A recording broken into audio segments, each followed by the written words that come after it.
ओम नमो भगवते वासुदेवाय।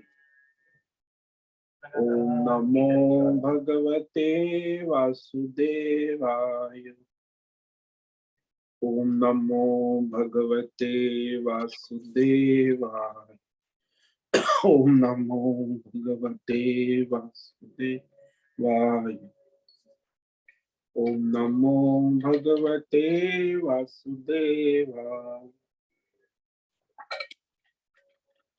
ओम नमो भगवते वासुदेवाय।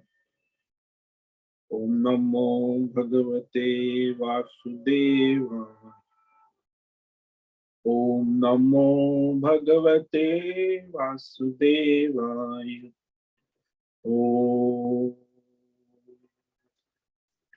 ओम ओम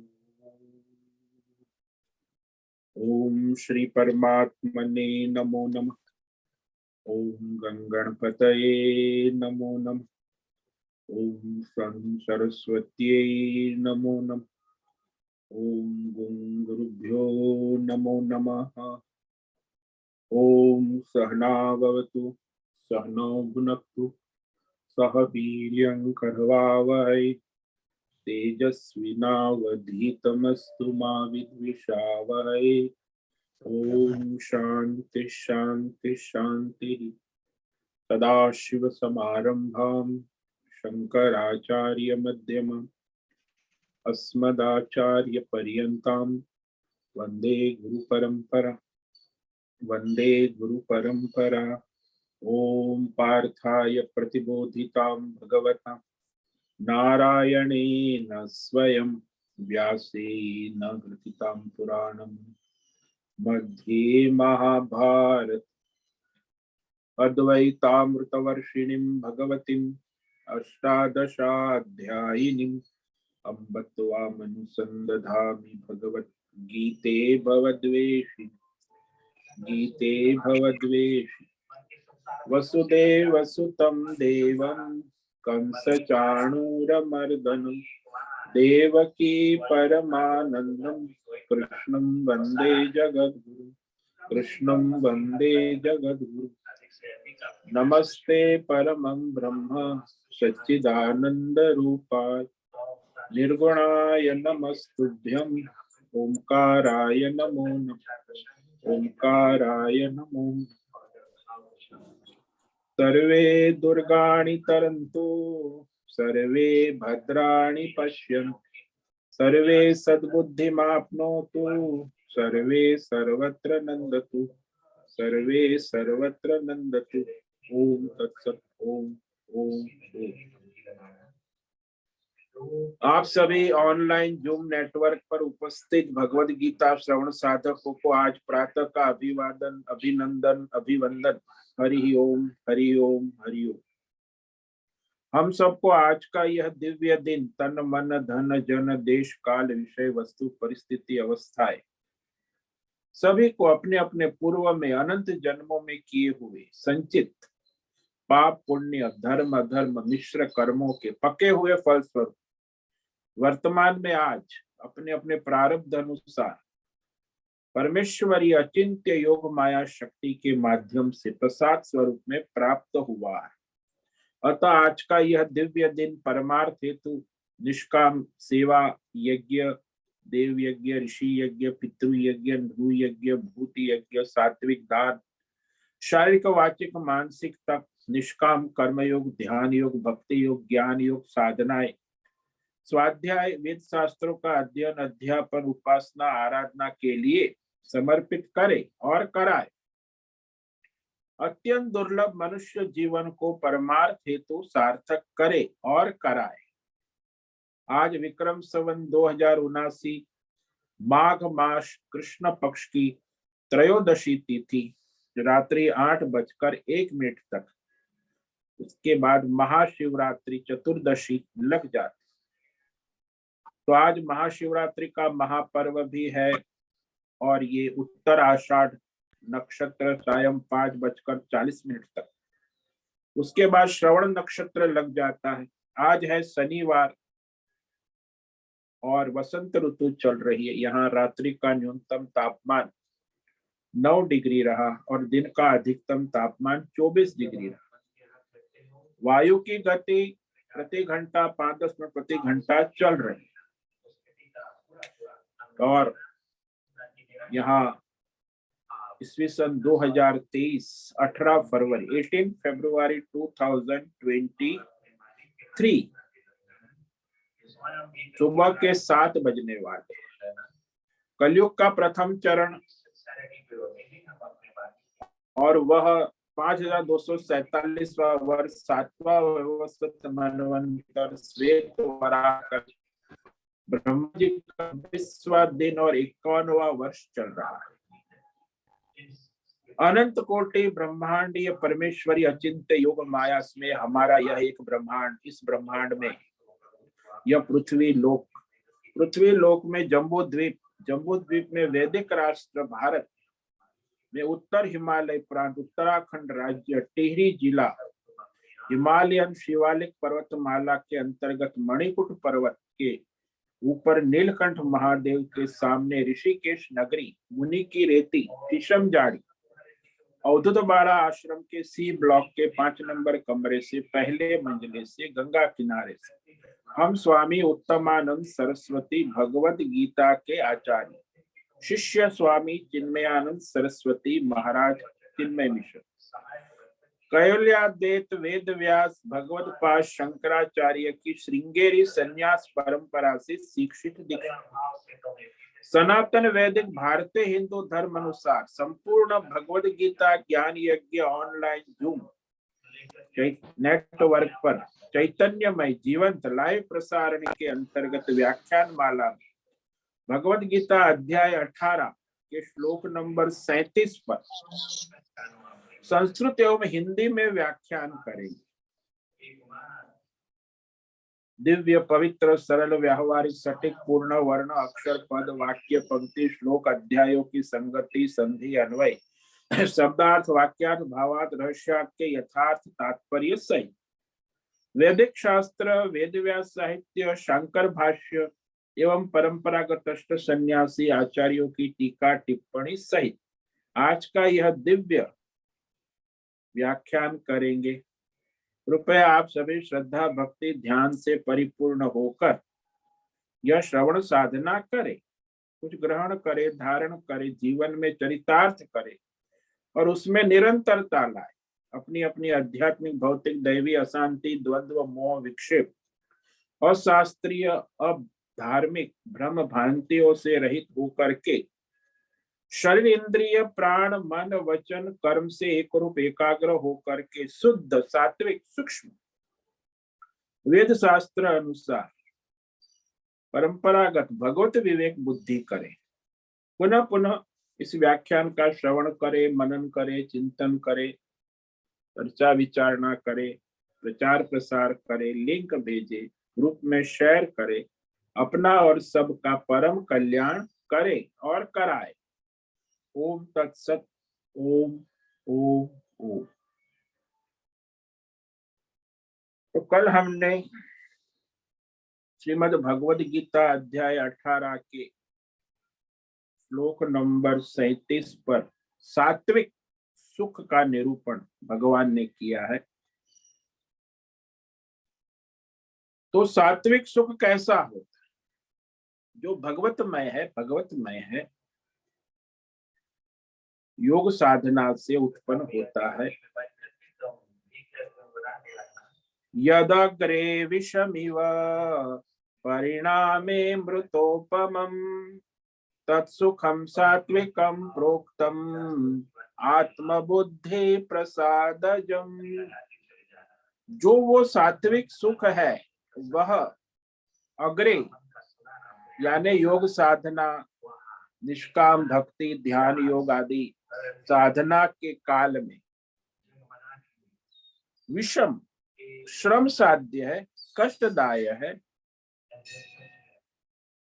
और फिर परिणाम में जब उसका परिणाम होता है अमृतोपमम, अमृत के तुल्य मीठा मधुर। इसलिए वह परमात्मा विषयक जो सुख है वो आत्म बुद्धि प्रसादजम, यानी भगवत बुद्धि के प्रसाद से उत्पन्न होने, सांसारिक बुद्धि से नहीं होगा। जिसकी भगवत बुद्धि है, ऐसे भगवत बुद्धि प्रसाद से जो सुख उत्पन्न होता है, जैसे शंकराचार्य है, मीरा है, कबीर है, तुलसीदास है, रामकृष्ण है, इनको जो भगवत बुद्धि से उत्पन्न होने वाला जो सुख है उससे सात्विक सुख कहा गया। वो नित्य निरंतर निरपेक्ष निरतिशय सुख है जो सांसारिक सुख से भिन्न है। और बुद्धि भगवत बुद्धि से ही उत्पन्न होता है, सांसारिक बुद्धि से उत्पन्न नहीं होता, परमात्मा विषयक बुद्धि के प्रसाद से उत्पन्न। इसलिए भगवान ने स्पष्ट कहा आत्म बुद्धि प्रसादजम, भगवत बुद्धि प्रसाद से उत्पन्न होने वाला जो भगवत सुख है, परमार्थ, वह सात्विक सुख कहा गया। अब भगवान राजस सुख के लक्षण कह रहे हैं, जो संसार में सर्वत्र प्रख्यात है, विदित है, सब लोग उसी सुख के पीछे दौड़ते हैं। राजसी सुख जो है वह भगवान स्पष्ट करते श्लोक नंबर 38 में, विषयेन्द्रिय संयोगात् यदग्रे मृतोपमम् परिणामे विषमिव तत्सुखम राजसं स्मृतम्। जो सुख विषयेन्द्रिय संयोगात्, विषय और इंद्रिय, कौन से विषय भाई? भौतिक, अध्यात्म, दैवी विषयों और 10 इंद्रिय और मन के संयोग से उत्पन्न होता है। भवति तत् अमृतोपम, पहले शुरू में प्रारंभ में अमृत के तुल्य प्रतीत होने पर भी परिणामे विषमिव, अंत में उसका परिणाम जो है वह विष के तुल्य है, यानी अपने तन मन धन जन का नाश करने वाले, इंद्रियों का क्षय करने वाले, शरीर को रोग देने वाले, मन को विक्षेप करने वाले, तो ये सारे कष्ट जो आज मनुष्य भोग रहा है, तो शारीरिक अस्वस्थ, मानसिक अस्वस्थता उत्पन्न करने वाले ये भोग है। इसलिए वह जो राजसी सुख कहा गया है, अब ये राजसी सुख है तो काल्पनिक, वास्तविक तो है नहीं। जैसे फिल्मों में, नाटक में और मनुष्य को मजा आता है, मजा आ गया, ये सामान्य शब्द होता है। राजसी सुख में मजा आ गया, आया और गया। फिर अपने भूतकाल के संस्मृति संस्मरण, यानी अपने विवाह का एल्बम देखेंगे, थोड़ी खुशी होती, पुराने विषयों से क्षणिक सुख उत्पन्न होता है। सामाजिक उत्सव जो होते आजकल, ये सब राष्ट्रीय सामाजिक, उसमें भी क्षणिक सुख उत्पन्न होता है। राजकीय कार्यों में भी क्षणिक सुख उत्पन्न होता है। आजकल एनजीओ लोक सेवा करने, उनको भी क्षणिक सुख उत्पन्न होता है। और व्यापार धंधा करने वाले, उनको भी फायदा होता है, सुख होता है। कॉर्पोरेट वर्ल्ड, व्यापार, बिजनेस, खेल कूद के जगत में भी उनको क्षणिक सुख होता है, खेल कूद। और इस तरह यह जो सुख है इंद्रिय विषय जन्य, वो भी भौतिक, अध्यात्म और दैवी विषयों से उत्पन्न होता है। और कहाँ उत्पन्न होता है? इंद्रिय के संयोग होने पर। इंद्रिय और मन दोनों होना चाहिए ना, मेल विलाप। संयोग का मतलब है मेल विलाप से उत्पन्न होता है। तो वह जो सुख है वह मनुष्य संसार में, मानव संसार में सुप्रसिद्ध है। क्योंकि इंद्रिय भोग जन्य है, सभी को पता है, बच्चे हो या बूढ़ा हो, मूर्ख हो या विद्वान हो, तो वह उसे सुख तो मिलता ही है।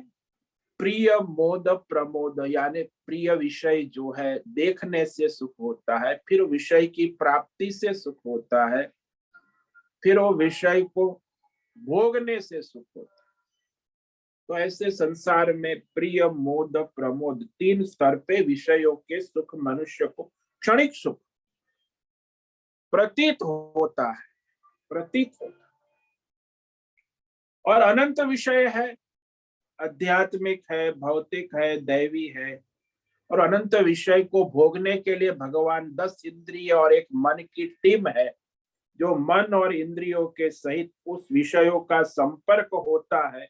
देश काल विषय वस्तु व्यक्ति परिस्थिति, आज तो ऑनलाइन मीडिया, तो संपर्क होता है विषयों का। और जो विषय का संपर्क होने से सुखात्मक वृत्ति पहले उत्पन्न होती तो अमृत जैसी लगती है, परंतु अंत में परिणाम सामने आने पर विष जैसा होता है, उसे राजस सुख कहा है। तो सात्विक सुख तो आत्मा बुद्धि प्रसाद, भगवत बुद्धि के प्रसाद से उत्पन्न वाला का, सात्विकता से होने वाला।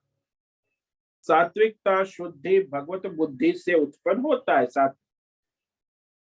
परंतु राजस सुख जो है वो परमार्थ भगवत बुद्धि से नहीं होता, वो सांसारिक भौतिक आध्यात्मिक दैवी विषय पदार्थों से उत्पन्न होता। भौतिक विषय अनंत है, आध्यात्मिक विषय अनंत है, देवी देवता दैवी विषय अनंत है, ये संसार जन्य अनेक विषय है। तो जिस विषय को हम लोग जानते हैं वो विषय 10 इंद्रिय के विषय और मन के द्वारा वह विषय को हम बार बार भोगते रहते, क्योंकि पहले भी क्षणिक सुख मिला था तो अभी भी सामने आने पर फिर उसकी इच्छा होती है और उसका भोग होता है। तो इसी तरह बार बार वो विषय भोग चलता और उस भोगने के बाद उसके संस्कार दृढ़ होने लगते। तो वह भौतिक अध्यात्म दैव संसार विषय वैसे तो जड़ है, अनात्मा ही है, लेकिन उसमें प्रतीति होती। राजसी सुख जो है विषयों से होता है ना, भौतिक विषय आध्यात्मिक विषय। परमार्थ सुख जो है वो विषयों पर निर्भर नहीं, वो परमात्मा पर है। और ये राजसी सुख है वो विषयों पर निर्भर है और इंद्रियों के द्वारा। तो इस संसार में जितने भी विषय है सबको अपनी अपनी भोग वासना के अनुसार जिसको जो प्रिय होता है, सबको एक विषय समान प्रिय नहीं, वो उसमें जो प्रिय विषय होता है वो सुख देता है और जो अप्रिय विषय होता है वो दुख देता है। तो इस सुख और दुख दोनों इस राजसी से ही होता है, वो भी विषयों से उत्पन्न होता है। इंद्रिय विषयों का संयोग होगा तो सुख वृत्ति उत्पन्न होगी और फिर दुख वृत्ति भी उत्पन्न होगी। अप्रिय विषय का संयोग होगा तो दुख वृत्ति उत्पन्न होगी। तो यहाँ सुख जो है ना वह आता जाता है, टिकता नहीं। और जो सुख सात्विक है, परमार्थ बुद्धि से उत्पन्न हुआ है, वो तो अपना स्वरूप है, नित्य है, उसमें कोई आना जाना नहीं होता, क्योंकि वो निरंतर निरपेक्ष निरतिशय सात्विक सुख है ना। लेकिन ये जो राजस सुख है उसमें विषय भी चाहिए, इंद्रिय भी चाहिए। तो सारे भौतिक अध्यात्म स्थूल सूक्ष्म व्यष्टि समष्टि विषय इंद्रिय संयोग से होता है। तो केवल विषय भी नहीं, साथ में इंद्रिय का संयोग कहा, इंद्रिय संयोगा। यानी आपस में मेल मिलाप से, तालमेल से होता है, अपने आप नहीं होता, संयोग होना आवश्यक। तो यहाँ भौतिक, अध्यात्म, दैव, विषय और 10 इंद्रिय और मन का संयोग होना आवश्यक। जैसे किसी को रसगुल्ले बहुत अच्छे लगते हैं, काले जामुन, रसगुल्ले, अब जीभ के साथ संयोग होगा तो पहले वहां रसगुल्ला भी चाहिए, जीभ भी चाहिए, प्रियता भी चाहिए और मन भी चाहिए, तो विषय भोग बुद्धि भी चाहिए। और जब वो रसगुल्ला हम जीवा मुख में रखेंगे तो लगेगा हा हा, क्षणिक मजा है, अरे क्या बढ़िया रसगुल्ला है। तो वो जो सुख है वह क्षण क्षण में बदलता है। जैसे परमार्थ सुख जो है वह भगवत बुद्धि प्रसाद है, वैसे ही यह राजस सुख है, वो इंद्रिय विषय संयोग से ही होता है, बिना इंद्रिय विषय संयोग के नहीं हो सकता। तो 10 इंद्रिया है, मन है, जिसके द्वारा भोग, विषय, अध्यात्म, भौतिक, दैवी विषय को जो जानते हैं, उसमें भी जो विषय प्रिय है वो सुख देता है, जो विषय अप्रिय है वो दुख देता है। तो इस प्रकार जो विषय और इंद्रिय निरंतर प्रवृत्त रहते, भौतिक, अध्यात्म, दैव, विषय और इंद्रिय, तो ये राजस सुख है, इसको संसारी सुख भी कहते, भोग जन्य इंद्रिय संयोग से ही होता। तो यहाँ सात्विक सुख में बहुत ही फर्क है, इसमें ध्यान देना, विवेक करना। ये सात्विक सुख जो है परमात्मा भगवत बुद्धि से ही उत्पन्न होता है, और ये इंद्रिय विषय सांसारिक भोग बुद्धि से उत्पन्न होता है, दोनों में फर्क। बुद्धि में निर्मलता उसमें आवश्यक, सात्विकता, और रजोगुण में जो है वो राजसी सुख जो है इंद्रिय विषय जन्य होता। और तो दोनों में फर्क तो रहेगा ही, क्योंकि भगवान के संयोग से उत्पन्न होने वाला सुख निर्मल है, स्वयं प्रकट होता है, उसमें कोई विषयों का आलंबन नहीं है, संसार का विषय नहीं है। इसलिए कई लोग ध्यान में बैठते हैं तो उनको बड़ा सुख मिलता है विषय, तो उस तरह वो विषय वहां कोई है ही नहीं, फिर भी उनको सुख का अनुभव होता है। भौतिक, अध्यात्म, दैव सभी प्रकार के इंद्रिय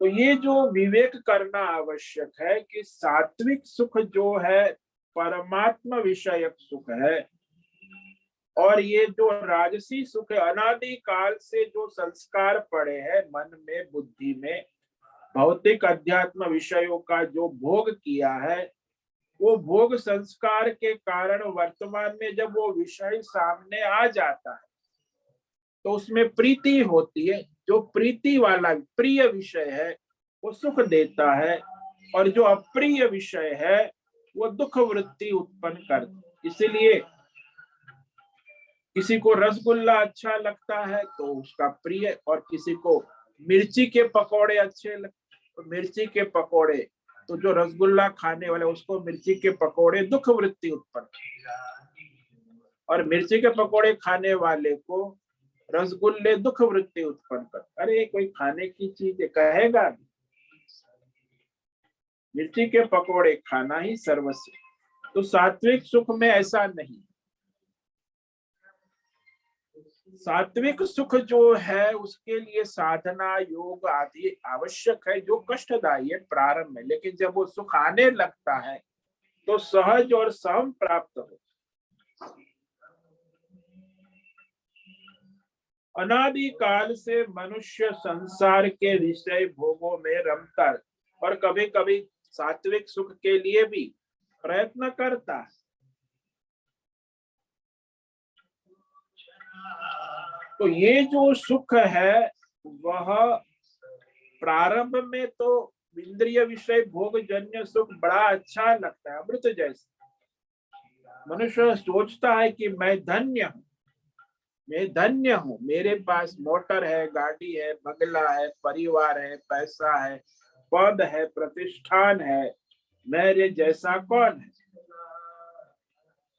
तो सांसारिक विषय प्राप्त हो तो उसके प्रति प्रीति रीति, और फिर वह प्रीति और रति से उसमें क्षणिक सुख की उत्पत्ति होती रहती, परंतु उसका परिणाम क्या होगा? तो कहते राजस सुख का परिणाम वो हमारे तन मन धन जन सबका क्षय करता है, नष्ट करता है। मनुष्य जितना जितना इंद्रिय भोग करता है, विषय भोग, उतना ही उसका तन मन धन जन बल क्षीण होता जाता है, क्योंकि सारे बल नष्ट होते जाए। इसीलिए विष की तरह है, विष विषय यह विष स विषय, विषय विषय जो है उसको विषय का, विष से शब्द निकला है। तो ये विषय सुख के लिए मनुष्य अपने तन मन धन जन का नाश करता है। कोई विषय सुख बाजार में फ्री नहीं मिलता, उसके लिए धन का नाश होता है, तन का इंद्रियों का क्षय होता है। हाँ, क्षणिक मन में सुख की वृत्ति उत्पन्न होती है। तो इस तरह इंद्रिय भोग के बल जो है, बल घटता जाता है, मनुष्य क्षीण होता जाता है, तन अस्वस्थ, रोग भी होते हैं, मानसिक रूप से भी अस्वस्थ होता है, शारीरिक रूप से। तो फिर उसमें विवेक नहीं हो, और फिर उसमें साहस भी कम हो जाता है। वो साहस जो है, वीरता, वो भी क्षीण हो जाती है। किसी भी भौतिक अध्यात्म दैवी परिस्थिति का सामना करने का सामर्थ्य घट जाता, भयभीत रहता है, क्षीण हो गया ना, शरीर से, मन से, धन से कुछ। भाई तन काम नहीं कर रहा है, धन भी नहीं है, जन भी सहयोग नहीं दे रहे, तो उसको बड़ी परेशानी हो, क्षीण होता है। तो किसी भी भौतिक अध्यात्म दैवी परिस्थितियों का सामना करने की सामर्थ्य योग्यता नहीं रहती, भयभीत रहता है, कमजोर हो जाता है ना। जैसे आप दृष्टांत लो, समझते में अमेरिका दुनिया में सबसे बड़ा शक्तिशाली सैन्य में, सबसे ज्यादा हथियार और सैन्य शक्ति में सबसे आगे, जितना सैन्य शक्ति अमेरिका के पास है उतना किसी के पास, लेकिन अमेरिका के राजनेताओं में वो साहस और वीरता नहीं, इसीलिए वे लोग वियतनाम में गए तो छोटा सा वियतनाम देश अमेरिका को हरा दिया, अमेरिका को जाना पड़ा, वियतनाम से हारे। अफगानिस्तान में गए, कई साल, 15 साल अफगानिस्तान में रहे, वहां से भी भागना पड़ा, अफगानिस्तान से भी अमेरिकन सैन्य अमेरिका भागा। इराक में भी वहां अभी तक कोई समझौता नहीं कर, तो उनके पास सारा बल है, धन बल है, सैन्य बल है, कोई कमी नहीं, फौज भी विश्व में सबसे बड़ी है, शस्त्र सैन्य सभी ताकत है, बहुत अधिक है, लेकिन साहस और वीरता नहीं है। भाई अमेरिका स्वयं को बचाकर लड़ने आता है, स्वयं को बचकर लड़ने वाला डट कर नहीं लड़ता, जो अपने प्राण की आहुति के लिए तैयार होता है ना, वो वीर योद्धा, वो स्वयं को बचाने की कोशिश नहीं करता, वो जो लड़ता है उसका साहस होता है, वीरता होती है। जो स्वयं को बचाकर लड़ता है उसमें साहस और वीरता नहीं होती। इसीलिए अमेरिका सब जहां भी जाता है उल्टी मुंह के पड़ते हैं खाली, क्योंकि साहस वीरता नहीं है ना, सामर्थ्य है, शक्ति है। इसका कारण क्या है? अमेरिका और अमेरिकन प्रजा और सरकार जो है उसके पास इंद्रिय भोग की प्रचुर सामग्री, बहुत भोग प्रधान है। अब जो भौतिक अध्यात्म दैव विषय इंद्रिय भोग में ही लगा रहता है अमेरिका और उनकी प्रजा, व्यष्टि, समष्टि, सरकार, तो उनमें कोई बल नहीं होता, साहस नहीं होता, वीरता नहीं। तो ऐसे ही है शारीरिक बल, मानसिक बल, आध्यात्मिक बल, बौद्धिक बल, बल अनेक प्रकार के हैं। जैसे शारीरिक बल की बात करें तो व्यापारी वर्ग जो है, वैश्य है, वो शारीरिक बल उसमें नहीं होता, क्षत्रिय में होता है शारीरिक बल। क्योंकि इसमें कारण ये है कि वो वैश्य है, व्यापार धंधा भोग में पड़ा है, इंद्रिय विषय के कारण उसमें शारीरिक बल नहीं। तो जो मनुष्य ज्यादा भोग करता है उसके अंदर कोई साहस, बल, प्रतिभा, तेज नहीं होती। 10 इंद्रिय और मन ये सब जो है भौतिक अध्यात्म दैव, उसी विषय भोग के संयोग में जितना भोग हो जाता है, मनुष्य जैसे जैसे भोग करता है वैसे वैसे उसका तन, मन, धन, जन क्षीण क्षीण होता जाता। इसलिए आजकल देखो ना, युवा वर्ग में भी भोग प्रधान जीवन है। युवा वर्ग तो बचपन में ही बाल काले हो जाते हैं, बाल गिर जाते हैं और अपने शरीर में भी कमजोर होते हैं, और जवानी में ही बुढ़ापा आ जाता। अरे जवानी अभी शुरू हो रही है और बूढ़ा हो गया, बाल सफेद हो गए, बाल जड़ गए, अब ये बुढ़ापा। क्योंकि भोग प्रधान जीवन है ना, कोई संयम, योग, साधना तो है नहीं। इसीलिए उसमें शारीरिक तेज, मुख पर भी तेज, बल, शरीर में बल ये नहीं दिखाई दे। क्योंकि इंद्रिय विषय भोग करने वाले की बुद्धि जो है उसमें भी विवेक नहीं, वो भोग में ही लगा कहता है कि अपना नाश हो रहा है, उसका भी उसे विवेक नहीं होता। बुद्धि में सामर्थ्य, शक्ति, विवेक न होने से वो भोग प्रधान ही जीवन जी, क्योंकि बुद्धि ही काम नहीं करती, विवेक की नहीं कि मेरा नाश हो रहा है, ये भी समझ में देखता है आईने में कि बाल जल रहे हैं सफेद, लेकिन वो भोग का विवेक संयम नहीं करे तो वह कोई भी भौतिक अध्यात्म दैव विषय में यथार्थ, वास्तविक तात्पर्य, रहस्य को समझ नहीं पाता, क्योंकि विवेक सामर्थ्य उसकी बुद्धि में नहीं रहा है। भोग बुद्धि हो गई है ना, अब भोग बुद्धि में विवेक सामर्थ्य नहीं होता, योग बुद्धि में होता है विवेक और सामर्थ्य। तो इस तरह उसकी बुद्धि भी जड़ हो जाती है। जितना मनुष्य भोग करता है, इसकी मनुष्य की बुद्धि उतनी उतनी जड़ होती, जड़ता बढ़ती है। इसीलिए बुद्धि में विवेक भी नहीं रहता,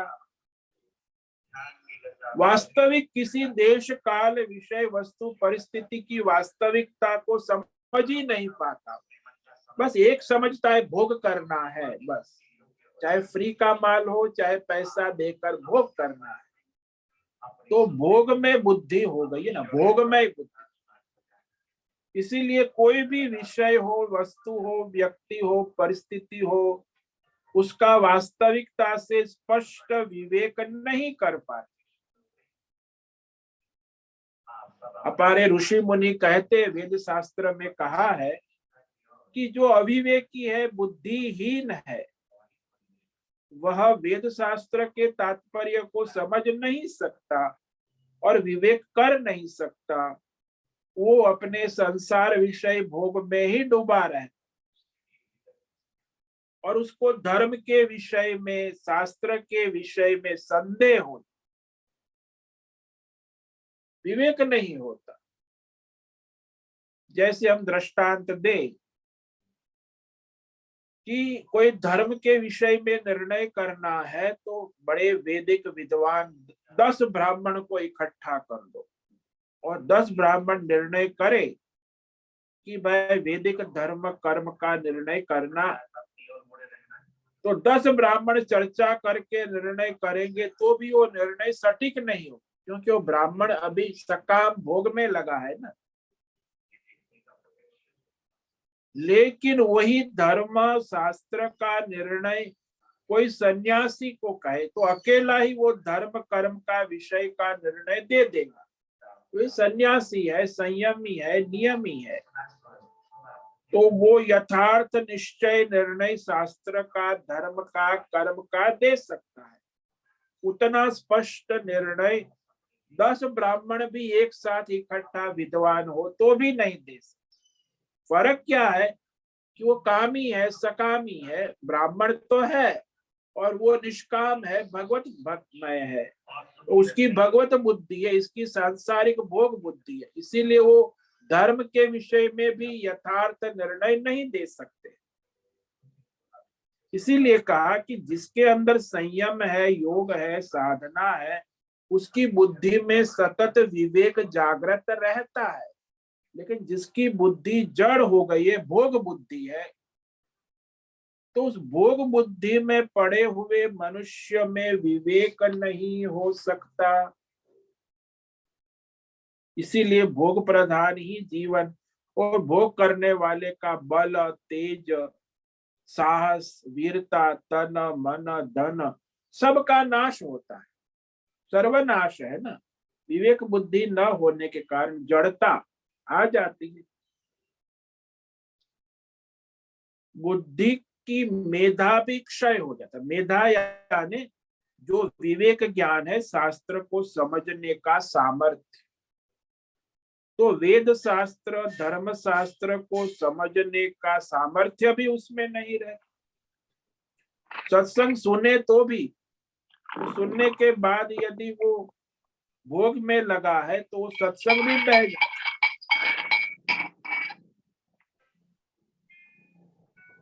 तो हमने कई बार ऐसा देखा है ना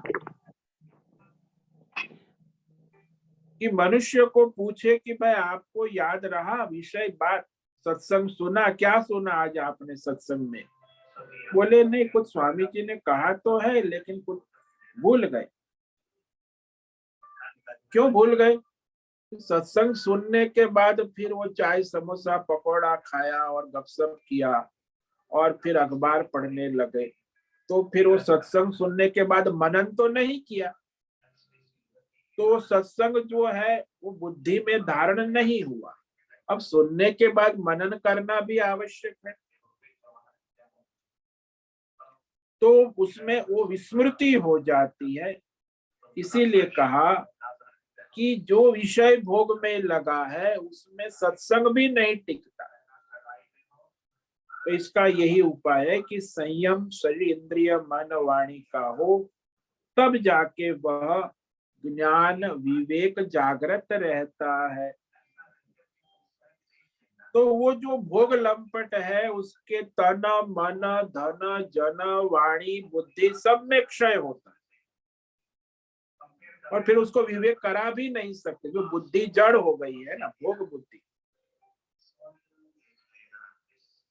इसीलिए विषय चिंतन, जो भौतिक भोग है उसका चिंतन मनन का अभ्यास हो जाता है, वो फिर परमार्थ भगवत चिंतन नहीं कर पाते, उनको उत्साह भी नहीं होता। अरे ये क्या है, उत्साह रहित व्यक्ति जो है वो सत्संग भी नहीं ठीक से निरंतर कर सकता है। फिर वो कहता है अरे क्या परमात्मा मिलता है कि नहीं मिलता, परमात्मा है कि नहीं है, इसमें कौन जाने, ये जो भोग मिल रहे हैं भोग लो, जितना भी इंद्रिय भोग मिल रहा है तो हम लोग उसे प्राप्त कर सकते, जो परमार्थ है वो तो कब मिलेगा, उसके लिए उत्साह भी नहीं रहता। और विषय इंद्रिय संयोग में उनको लगता है कि ये तो सुख मिल रहा है, उसमें उन्हें हानि नहीं दिखाई दी, क्षय हो रहा है, नाश हो रहा है, उसका भी विवेक नहीं। इसलिए भगवान ने कहा परिणामे विषमी, ये जो विषय भोग का परिणाम जो है विषय संयोग, वह अधर्म ही उत्पन्न होता है।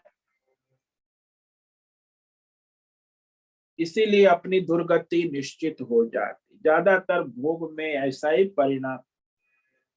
अब उसके बाद जो परिणाम तो दोनों ले लो, वर्तमान जन्म में भी शारीरिक मानसिक तन मन धन का क्षय हो जाता है, और मरने के बाद भी उसकी दुर्गति होती है, पशु पक्षी योनियों को प्राप्त हो।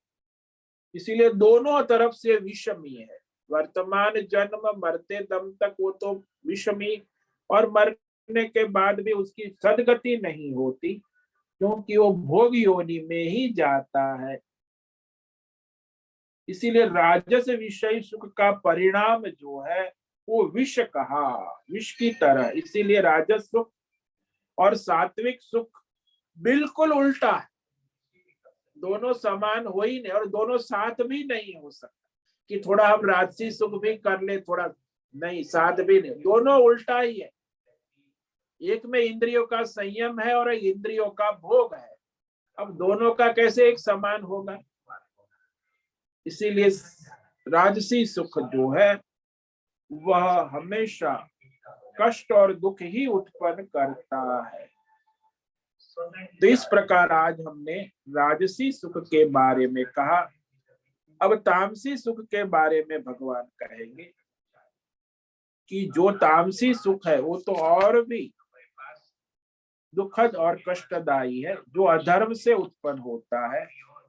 तो वैसे ही सात्विक सुख परमार्थ से उत्पन्न होता है, राजसी सुख भोग धर्म कामना पूर्ण से उत्पन्न होता है, और तामसी सुख जो है वो अधर्म से उत्पन्न होता है।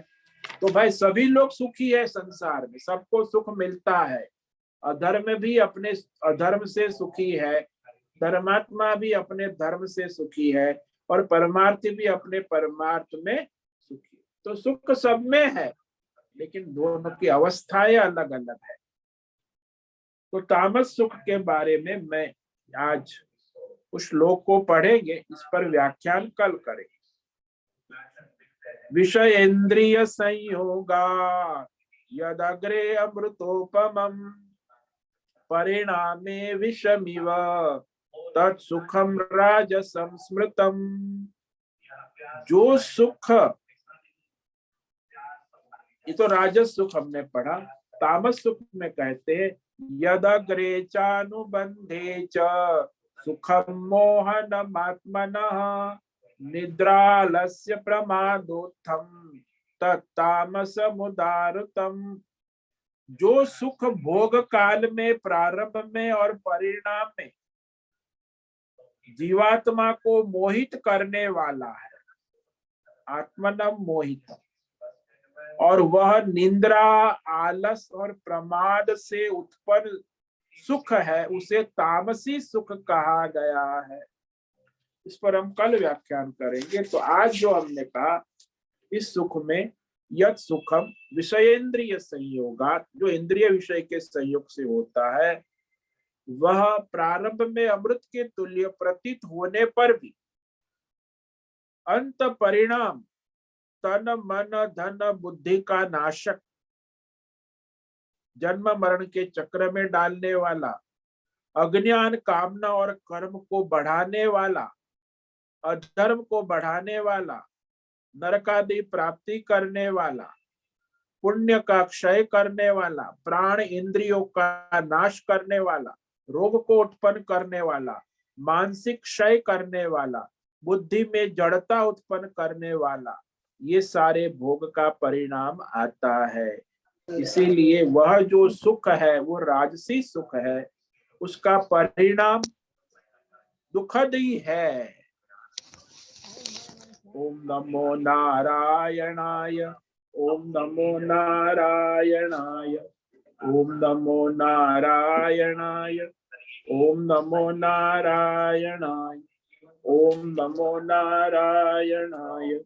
कायेन वाचा मनसेन्द्रियैर्वा बुद्ध्यात्मना वा प्रकृते स्वभावः करोमि यद्यत् सकलं परस्मै नारायणायेति समर्पयामि। नारायणायेति समर्पम्। सर्वे भवन्तु सुखिनः, सर्वे सन्तु निरामया, सर्वे भद्राणि पश्यन्तु, मा कश्चित् दुःखमाप्नुयात्। अस्तो मा सद्गमय, तमसो मा ज्योतिर्मृत्योर्मा अमृतम्। ओम पूर्णमद पूर्णमिदं पूर्णात् पूर्णमुदच्यते पूर्णस्य पूर्णमादाय पूर्णमेवावशिष्यते। ओम शांति शांति शांति। शंकरं शंकराचार्यं केशवं बादरायणं सूत्र भाष्य कृतौ वंदे भगवन्तौ पुनः पुनः।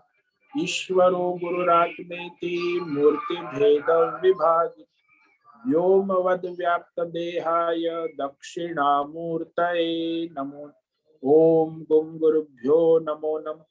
ओम तत्सत् ब्रह्मार्पणमस्तु। ओम ओम।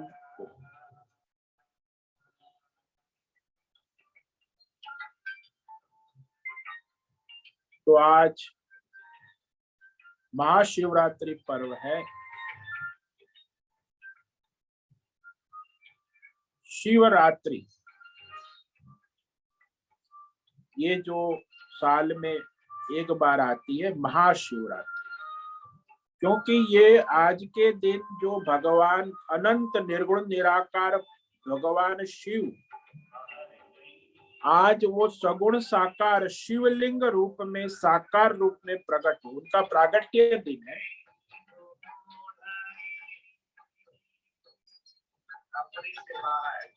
तो वह महाशिवरात्रि का पर्व कहा गया। प्रागट्य भगवान का निराकार से साकार लिंग रूप में अवतरण होना, ये रात्रि जो है महाशिवरात्रि, इसकी शास्त्रों में बड़ी महिमा कही है, क्योंकि चतुर्दशी तिथि को ये महाशिवरात्रि पर्व आता है। ये चतुर्दशी तिथि जो है उसके स्वामी शिव है, शिव की चतुर्दशी तिथि है। और ये हर महीने वैसे चतुर्दशी जो होती है उसे शिवरात्रि कहते, लेकिन ये आज जो है वो महाशिवरात्रि है, क्योंकि वो भगवान के प्रागट्य का दिन है ना। तो उसे मास शिवरात्रि प्रत्येक महीने आती है चतुर्दशी, वो भी कृष्ण पक्ष की चतुर्दशी, उसे शिवरात्रि कहते। और शिव भक्त जो है कृष्ण चतुर्दशी का व्रत करते हैं, महीने में एक बार आती है, वो भी शिवरात्रि मानी जाती है। हर महीने वैसे 12 शिवरात्रि है, लेकिन ये जो है वह फाल्गुन मास की चतुर्दशी, ये विशेष रूप से महाशिवरात्रि कही जाती है।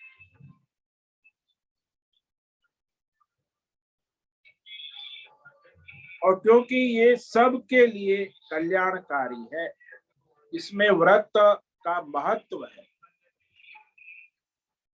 शिवरात्रि व्रत करने का महान पुण्य है कि जो भी कोई मनुष्य शिव जी की पूजा, ओम नमः शिवाय का जप, शिव मंदिर में रहकर उपवास, ये सारा जो है, और पूजा आराधना रुद्राभिषेक, इसकी बड़ी महिमा है। और वो सकाम भाव से करेंगे तो उसकी कामनाएं पूर्ण होती है। निष्काम भाव से करते हैं मोक्षार्थी तो परमार्थ का लाभ करते हैं।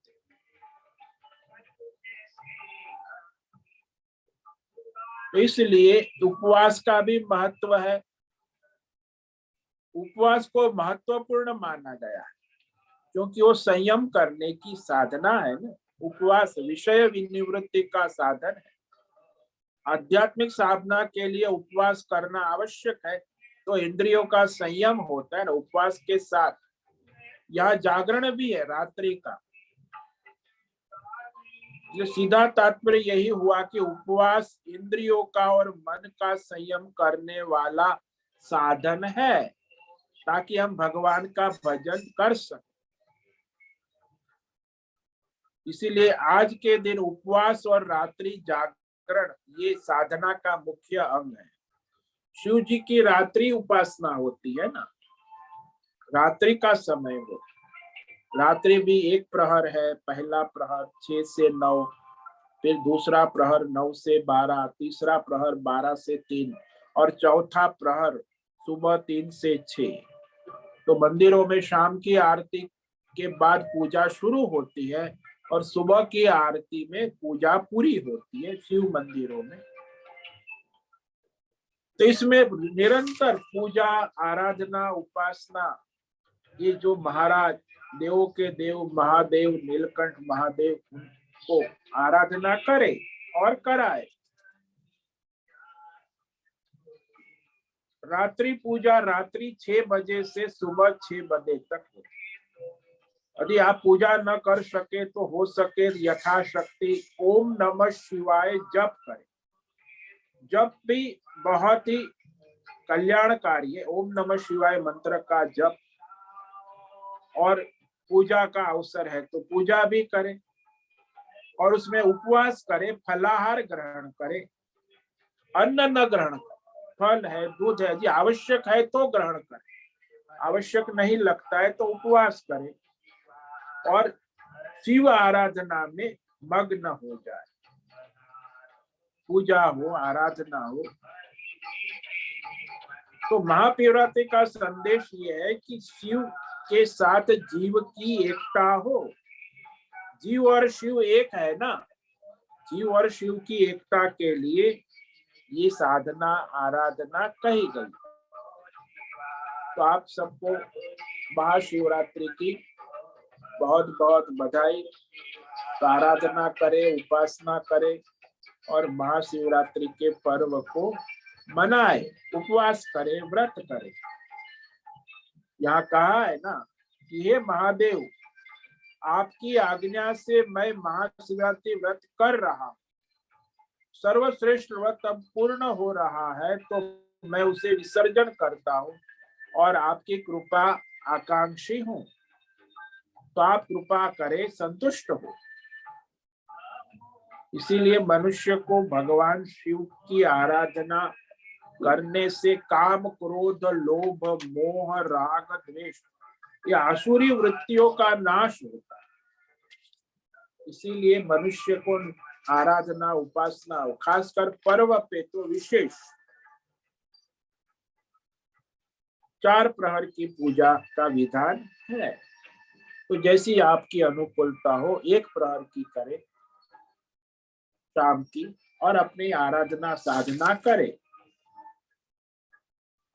ठीक है, आज का भी समय पूरा हो रहा है और सभी साधकों को आज का ओम नमो नारायण, ओम नमः शिवाय, ओम नमो नारायण, ओम नमो नारायण, ओम नमो नारायण। स्वामी जी, सभी साधकों को ओम नमो